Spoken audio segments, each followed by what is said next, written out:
مش عايز صوت خالص. مش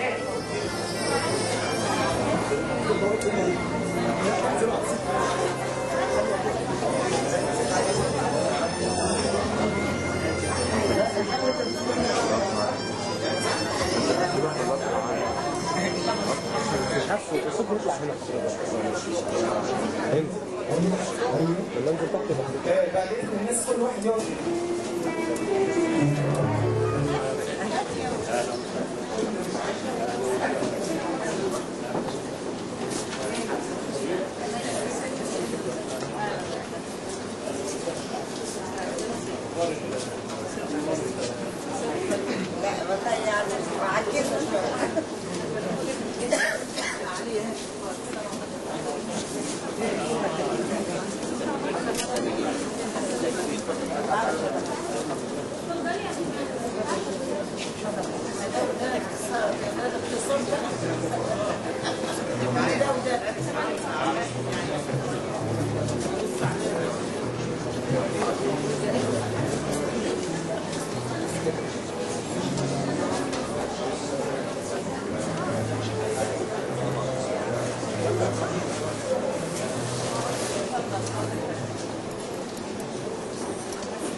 بسم الله الرحمن الرحيم.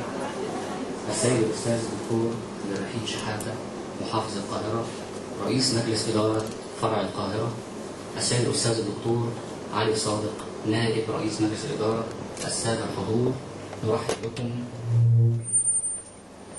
وخير ما نستعين به حكمنا صوت الحق صوت السماء، آيات من الذكر الحكيم يلقيها عليكم العضو همام محمد همام.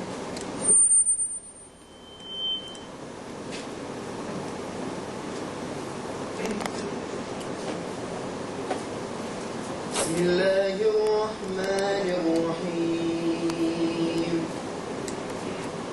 إن الذين قالوا ربنا الله ثم استقاموا فلا خوف عليهم ولا هم يحزنون أولئك أصحاب الجنة خالدين فيها جزاء بما كانوا يعملون. ووصينا الإنسان بوالديه ووضعته كرها وحمله وفصاله 30 شهرا حتى إذا بلغ أشده وبلغ 40 سنة قال رب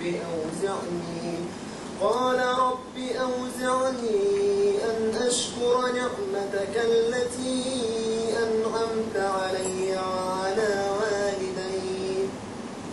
رب أوزعني أن أشكر نعمتك التي أنعمت علي وعلى والدي وأن أعمل صالحا ترضاه وأصلح لي في ذريتي إني تبت إليك وإني من المسلمين. أولئك الذين نتقبل عنهم أحسن ما عملوا ونتجاوز عن سيئاتهم في أصحاب الجنة وعد الصدق الذي كانوا يوعدون.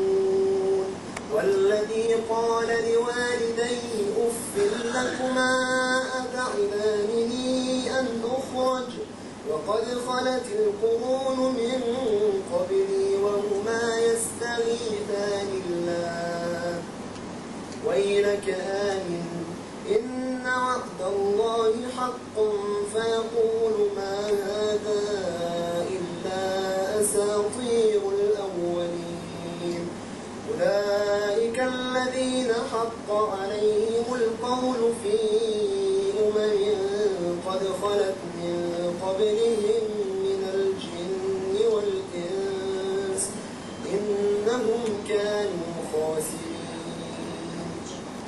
ولكل درجات مما عملوا وليوفيهم أعمالهم وهم لا يظلمون. من أنشده في كل مقام أذكره وأظل أردده. أمي يا روحي وحياتي يا بهجة نفسي ومناتي. أنسي في الحاضر والآتي، أنسي في الحاضر والآتي. الله تعالى أوصاني في الجهر ووقت الإعلان بالبر لك والإحسان، بالبر لك والإحسان. أمي يا لحنا أعشقه ونشيدا دوما أنشده في كل مقام أذكره وأظل أردده. اسمك منقوش في القلب، حبك يهديني في دربي، ودعائي يحفظك يا ربي، ودعائي يحفظك يا ربي. أمي يا لحنا أعشقه ونشيدا دوما أنشده في كل مقام أذكره وأظل أردده، وأظل أردده.